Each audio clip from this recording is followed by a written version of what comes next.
우리들이 3개월 동안 야고보서를 나누었는데 오늘 이 야고보서를 마무리해야 합니다.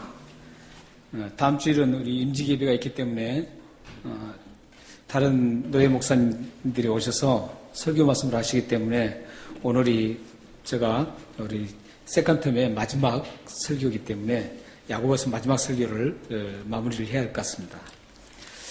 사실 야고보서를 우리가 지금까지 계속 봐왔지만 야고보서는 그리스도인들의 성숙을 위해서 꼭 통과해야만 되는 그런 말씀입니다. 이것을 그냥 제쳐두고 다른 쪽으로 가려고 그러면 절대 그리스도인의 성숙함으로 나갈 수가 없습니다. 예를 든다면 어떤 예수를 잘 믿겠다고 시작했어요. 시작한 다음에 좀 성장이 됐습니다. 그래서 막 굉장히 기뻐요. 기쁠 때 이 야고보서의 말씀인 행함을 따르라는, 행하라는 그 말씀을 다 묻어두고 곧장 내가 하나님 앞에 축복을 받겠다고 그렇게 뛰어들면 그 사람은 절대 하나님의 이 과정 속에서 하나님의 성숙한 그리스도인으로 성장될 수가 없습니다. 그래서 우리가 만약에 여러분들이 정말 내가 참된 그리스도인으로 정말 누가 봐도 이 사람은 정말 그리스도인답다. 참 그리스도인이다. 하나님을 그 사람 삶 속에서 그들의 가정 속에서 환하게 볼 수 있으려면 꼭 통과해야 될 말씀이 이 야고보서입니다. 야고보서는 짧지만 그만큼 중요합니다. 그래서 여러분들이 이 야고보서를 우리가 오늘 마지막 설교로 하지만 앞으로 계속 묵상하시면서 이 야고보서와 친해지시길 바랍니다. 그래서 이 야고보서를 꼭 통과해서 성숙한 그리스도인이 되어서 하나님의 영광을 드러내는 복된 여러분의 삶과 가정이 되기를 소망합니다. 우리 교회는 커피 브레이크를 하는 교회이기 때문에 질문에 굉장히 익숙해 있습니다. 그래서 오늘 이 말씀을 나누기 전에 오늘 질문 하나를 드리고 시작하겠습니다. 우리 그리스도인들이 이 세상을 살 때 꼭 하나만 목표를 잡으라 그러면 그 목표가 무엇일까요? 우리 그리스도인들이 살아갈 때, 이 세상에 살아갈 때 목표 그 하나를 붙잡으라 그러면 그 목표가 무엇이라고 생각합니까? 대답해 주셔도 됩니다. 안 하셔도 되고. 아마 다 어느 정도 짐작을 하실 겁니다. 하나님을 위해서 사는 삶. 이렇게 생각하실 겁니다. 사실 그리스도인이라면 다른 건 몰라도 좀 부족하고 몰라도 내가 살아갈 동안 내가 무엇을 위해서 이 세상을 살아가야 되는가 이런 목표만큼은 확실하게 붙잡고 있어야 합니다. 우리 크리스천들이 추구해야 되는 그 목표는 세상 사람들이 추구하는 그 목표와 아주 다릅니다. 세상 사람들은 돈을 많이 벌고 또 성공적인 그 삶을 위해서 추구하고 나가지만 우리는 그보다 더 고상하고 그보다 더 엄청난 그 목표를 저희들은 가지고 있습니다. 이런 목표에 의해서 크리스천과 예수를 믿는 크리스천과 예수를 믿지 않는 넌크리스천이 구분됩니다. 여러분들이 만약에 정말 이 목표를 확실하게 가지고 계시고 그 목표를 위해서 추구하며 살아가고 계신다면 여러분들은 분명한 현상이 하나가 나타납니다. 어떤 현상이냐면 믿지 않는 사람과 내 삶이 확연하게 구분되어진다는 겁니다. 그런데 이 목표를 추구하거나 추구하지 않을 때는 세상 사람들인지 우리 예수를 믿는 사람들인지 이 구분이 안 된다는 겁니다. 그러니까 여러분들의 삶이 만약에 다른 사람들한테 평가를 한번 받아보세요. 내가 정말 예수 믿는 사람처럼 살아가고 있습니까? 평가를 한번 받아보세요. 보다 보면 당신은 예수 믿는 사람 같습니다. 이러면 여러분들은 지금 그 하나님이 기뻐하시는 그 목표를 가지고 그 목표를 향해서 지금 달려가고 있다는 증거입니다. 그렇지만 만약에 다른 사람이 봤을 때 웃으면서 얘기를 못할 수가 있잖아요. 그래서 아니라는 거거든요. 대부분 이렇게 곤란할 때는 웃고 넘기죠. 저도 많은 분들이 저를 그렇게 얘기해요. 일본의 백은실 대표라는 조찬 집사님하고 계속 다니면서 하는 얘기가 목사님은 사람들을 다 좋다고만 얘기한다는 거예요. 다 다 좋다고만 얘기한대요. 그래서 제가 뭐라 그런 줄 아세요? 안 좋은 사람은 제가 얘기를 하지 않습니다. 안 좋은 사람은 얘기를 않는 거예요. 그러니까 좋은 사람만 얘기하는 줄 알아요. 혹시 나에게 어떤 사람이 좋습니까? 물어보면 그 사람이 정말 좋으면 저는 좋다고 얘기하지만 안 좋으면 웃으면서 넘기겠죠. 여러분들에게 누가 내가 정말 크리스천 같아요? 물어봤을 때 아, 그렇습니다. 크리스천 같습니다. 당신이라면 내가 예수 믿을 그런 기분이 납니다. 이렇게 말을 한다면 여러분들은 정말 크리스천다고. 근데 그 사람이 만약에 웃으면서 잘 모르겠어요. 이러면 그 문제가 있습니다. 설마 앞에 두고 말이죠. 아니라고 못하잖아요. 친한데. 아니라고 못해요. 그냥 웃으면서 잘 모르겠어요. 이러면 그건 내가 아직 목표를 잘못 가고 있구나. 이걸 아시고 목표를 수정하셔야 돼요. 그렇기 때문에 이 목표가 무엇냐에 따라서 여러분들의 삶과 또한 예수를 믿지 않는 사람들의 삶이 확연하게 구분되어 줄 수 있다는 겁니다. 여러분의 삶이 목표에, 하나님이 바라시는 그 목표에 따라가신 하나님 원하시는 그 목표를 추구하며 따라가는 여러분 되시기를 주님의 이름으로 축원합니다. 세상 사람들과 똑같은 방식으로 살아보았고 세상 사람들과 똑같은 목표를 가지고 살아보았던 사도 바울은 우리 그리스도인들이 어떤 목표를 가져야 되는지를 고린도전서 6장 19절에서 20절에 말씀을 하고 있습니다. 한번 우리 고린도전서 6장 19절에서 20절을 한번 읽겠습니다. 저기 좀 띄었습니다. 다시 한번 읽겠습니다. 시작. 너희 몸은 너희가 하나님께로부터 받은 바 너희 가운데 계신 성령의 죄인 줄을 알지 못하느니라. 너희는 너희 자신의 것이 아니라 값으로 산 것이 되었으니 그런즉 너희 몸으로 하나님께 영광을 돌리라. 이 지금 6장 19절에서 20절 이 말씀은 한마디로 이런 말씀이죠. 우리를 예수 그리스도로 십자가에 죽기까지 죽게 만들어서 우리를 사셨다는 거예요. 사셨기 때문에 이제부터 우리 몸이 누구의 소유가 된 거예요? 샀기 때문에 하나님의 소유가 됐다는 겁니다. 하나님의 소유가 됐어요. 그러면 이제 하나님의 소유가 됐으니까 이제 우리 자신은 내 것이 아니라는 거예요. 하나님 거라는 거예요. 하나님 거기 때문에 이제 어떻게 해야 되냐고요? 하나님께 영광을 돌려야 되는 삶을 살아야 된다. 이런 말이에요. 말씀이에요.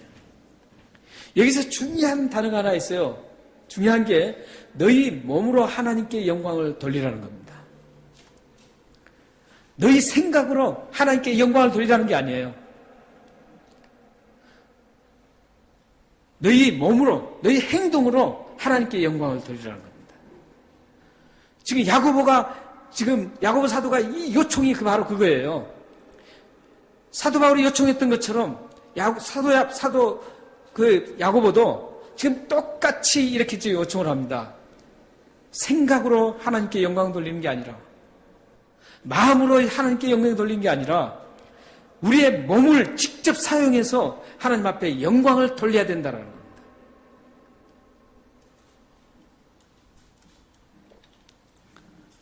말이나 행동으로, 말이 아니라 행동으로, 한마디로 삶으로 하나님 앞에 거룩하신 하나님을 드러내고 살아계신 하나님을 나타내라는 그런 말씀입니다. 그런데 우리가 함께 읽었던 오늘 이 말씀을 통해서 우리가 하나님을 영광을 우리 행동 속에서 드러나기 위해서 우리의 삶을 통해서 우리의 몸을 통해서 드러나기 위해서 어떻게 해야 되는가, 무엇이 필요한가를 오늘 본문 우리가 읽었던 말씀에 나타납니다. 저희 여러분들이 하나님의 영광을, 하나님을 드러내고 하나님의 살아계심과 하나님이 나를 통해서 인정받게 만들려면 필요한 것이 있습니다. 필요한 것이 있어요. 그냥 말로만 해서는 안 되잖아요. 행동으로 옮기려고 그러는데 그 행동으로 옮길 때 꼭 필요한 것이 있다고요. 그 꼭 필요한 게 뭐냐면 핵심적인 단어가 7절에서 11절 오늘 말씀에 나타나고 있습니다. 10절에서 11절 말씀의 핵심 단어는 뭡니까? 참음, 인내라는 그런 단어입니다.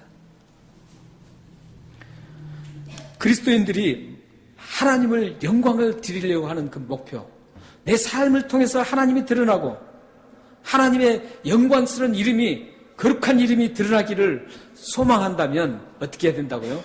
인내해야 된다는 겁니다. 인내를 해야만 행동 속에서 우리의 몸으로 하나님께 영광을 돌릴 수 있다는 겁니다. 인내가 되지 않으면, 인내하지 않고 참지 않으면 하나님의 영광이 드러나지 않습니다.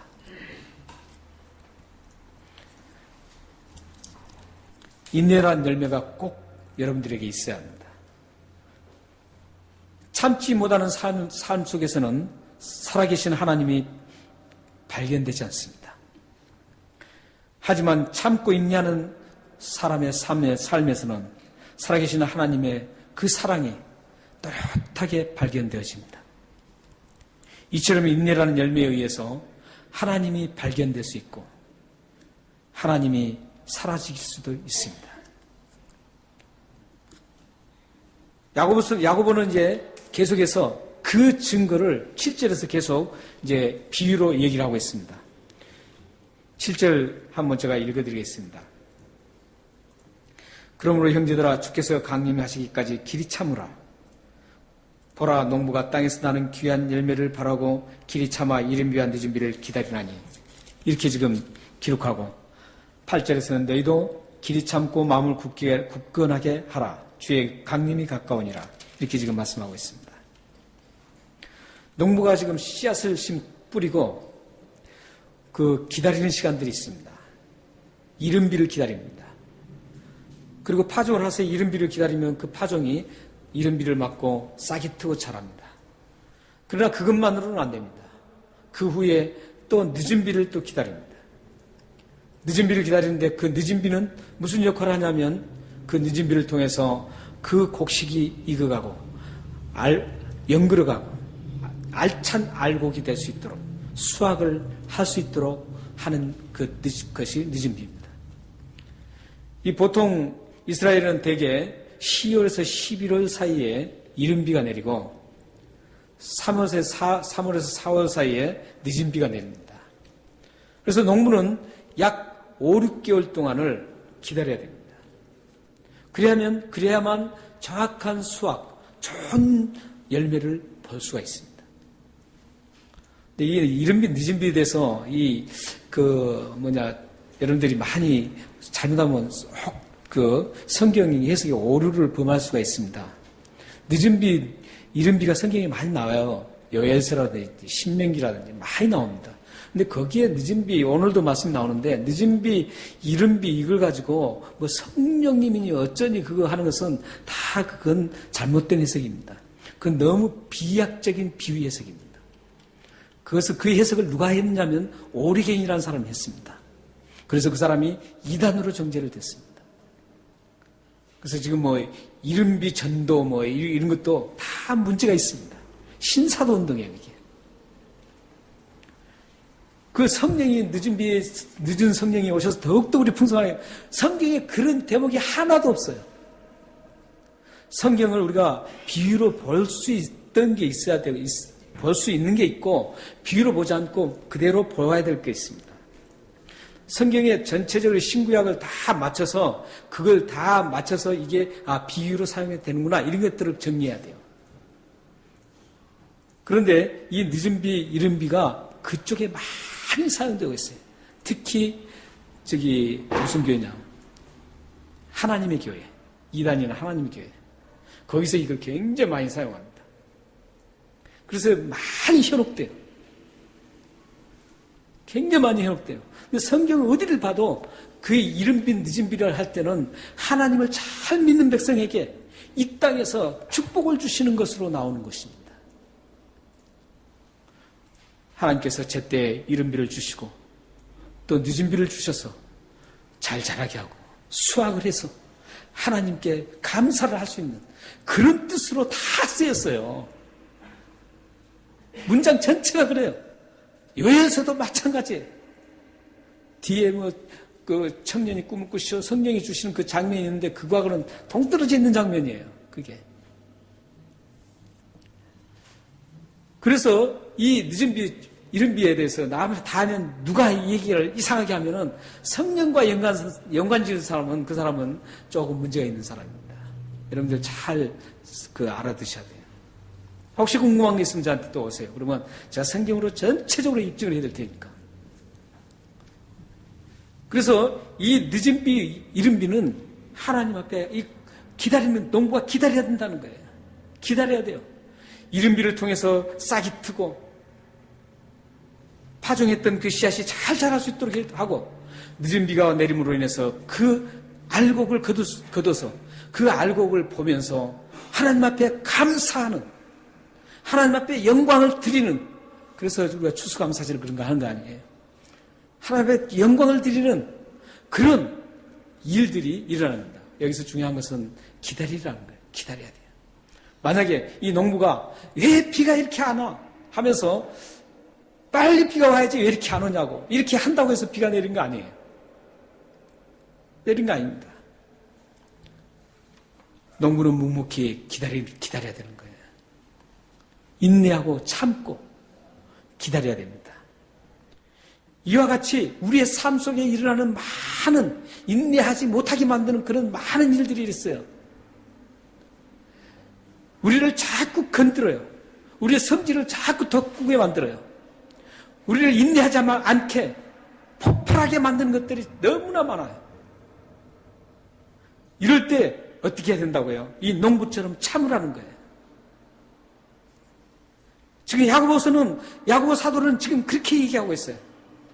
이 농부가 그 기간을 참음으로 인해서 알곡을 보고 하나님 앞에 감사할 수 있듯이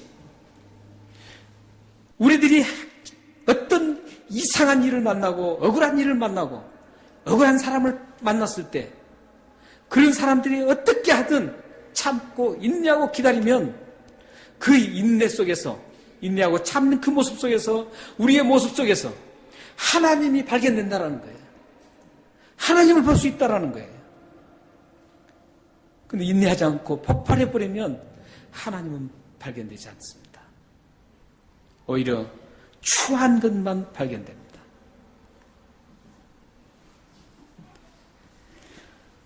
여러분들이 인내하면 여러분 삶 속에서 하나님을 모든 사람들이 보게 됩니다. 여러분들이 인내하고 참고 살아가면 억울한 것 같은데 그게 아니에요.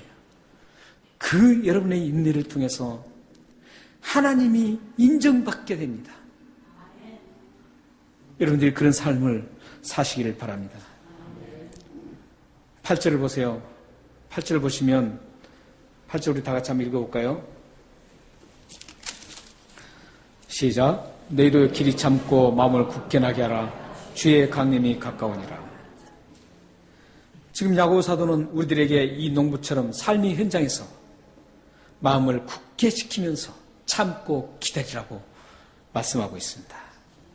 그런데 기다릴 때 무턱 기다리라는 게 아니에요. 그냥 무턱대고 기다리라 이게 아닙니다. 마냥 기다리면은 언젠가 지쳐서 쓰러지게 돼 있습니다. 그러나 또렷한 뭔가 하나를 가지고 기다리면 그것 때문에 쓰러지지 않고 끝까지 버틸 수가 있습니다. 그 버티는 원동력이 뭐예요? 주의 강림이 가까웠기 때문이라는 것. 이걸 생각하라는 겁니다.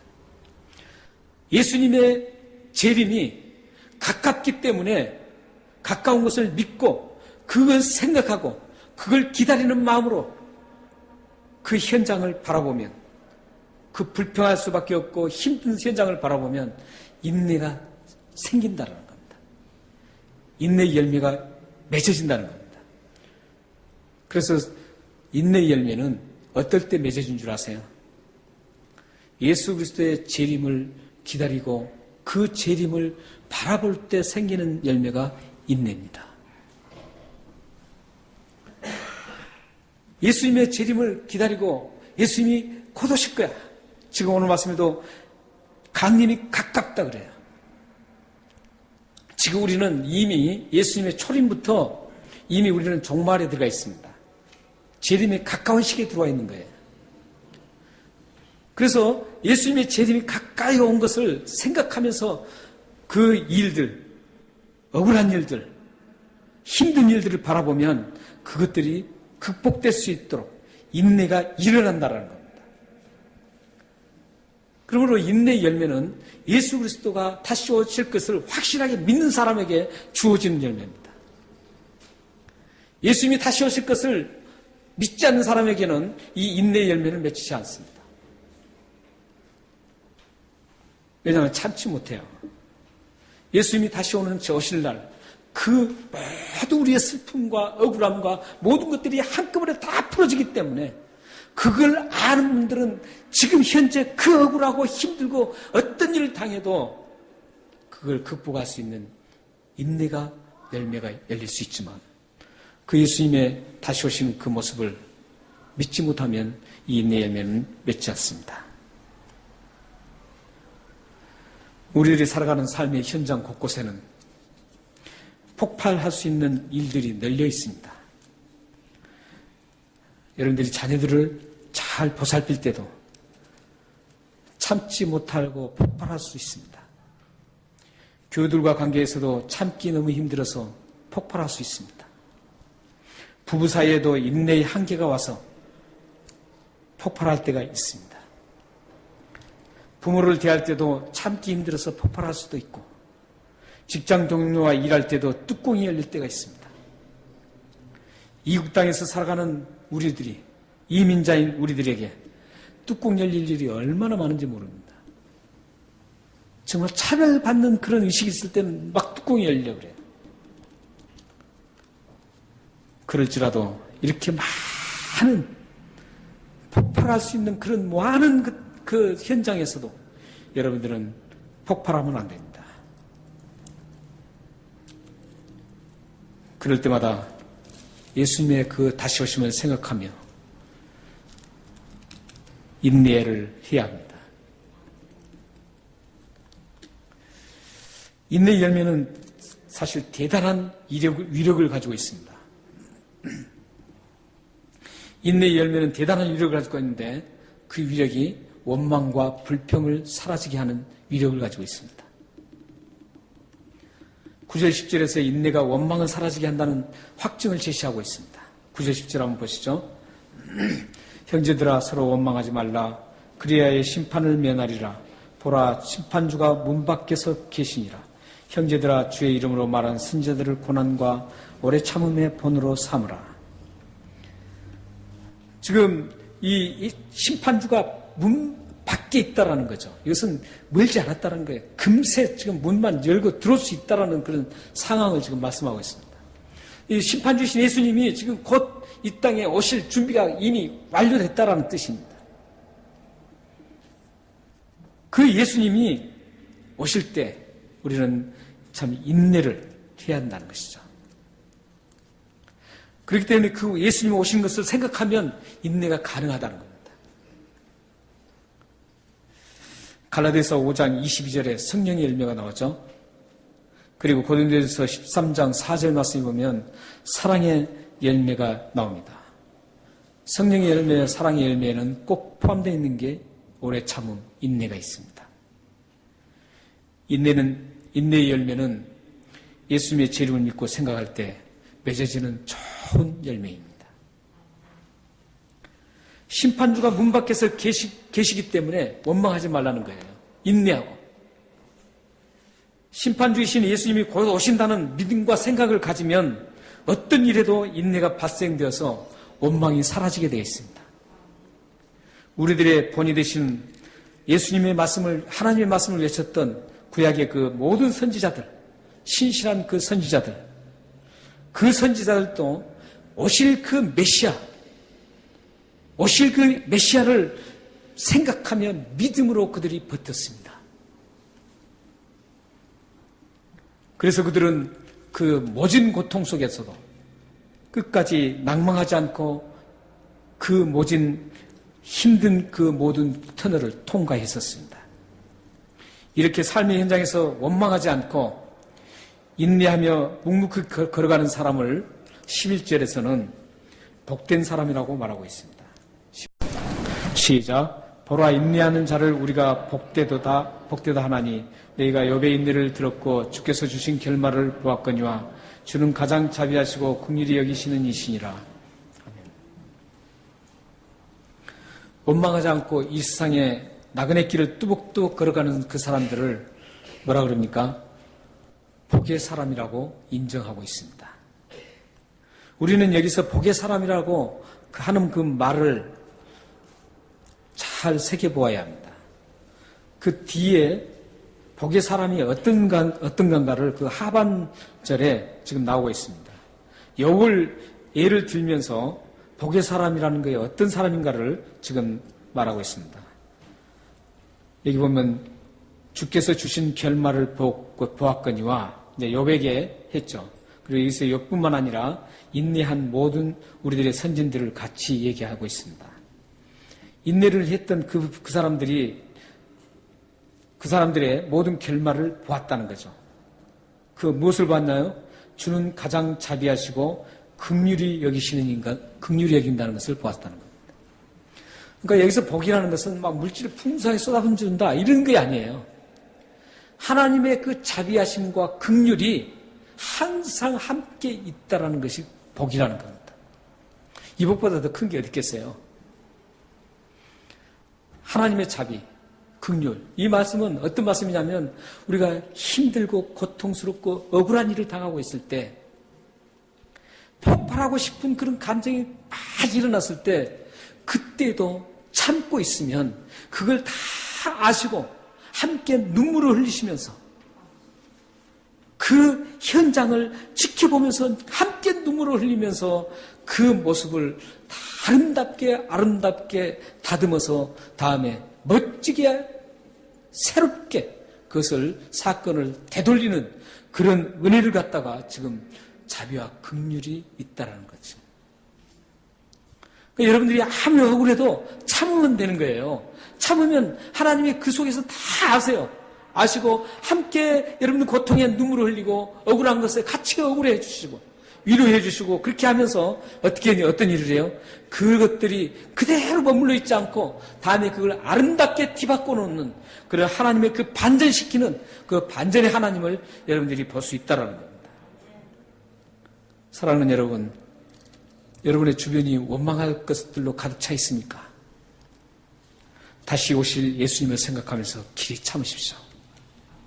그러면 우리 주님이 함께 눈물을 흘리시며 여러분들의 그의 모든 삶의 현장을 빛나게 만들어 주실 것입니다. 여러분 주변의 사람들이 어설프고 여러분을 억울하게 만들고 또 그 주변 사람들이 못마땅해 해도 참고 인내하며 걸어가십시오. 모든 것을 아시는 주님께서 여러분의 삶을 풍요롭게 만들어 주시고 그 억울함을 풀어주시고 여러분들에게 아름다운 모습으로 다듬어 주시고 복으로 내려주실 것입니다. 사랑하는 성도님들 가정과 삶에 복의 사람으로 인정받고 살아계신 하나님을 드리는 복의 삶이 되기를 주님으로 축원합니다. 마지막으로 우리 시편 37편 1절과 7절에서 10절을 함께 읽고 마치겠습니다. 다 같이 읽겠습니다. 시작. 악을 행하는 자들 때문에 불평하지 말며 불의를 행하는 자들을 시기하지 말지어다. 여호와 앞에 잠잠하고 참고 기다리라. 자기 길이 형통하며 악한 꾀를 이루는 자 때문에 불평하지 말지어다. 분을 그치고 노를 버리며 불평하지 말라. 오히려 악을 만들 뿐이라. 진실로 악을 행하는 자들은 끊어질 것이나 여호와를 소망하는 자들은 땅을 차지하리로다. 잠시 후에는 악인이 없어지리니 내가 그것을 자세히 살필지라도 없으리로다. 이 말씀을 믿으시나요? 이 말씀을 좀 적어놓으시고 항상 묵상하시길 바랍니다. 예수님이 다오실 것을 여러분들이 생각하면 이렇게 이 말씀이 인내로 다가와서 여러분들에게 아름다운 복의 삶이 될 것입니다. 기도하겠습니다.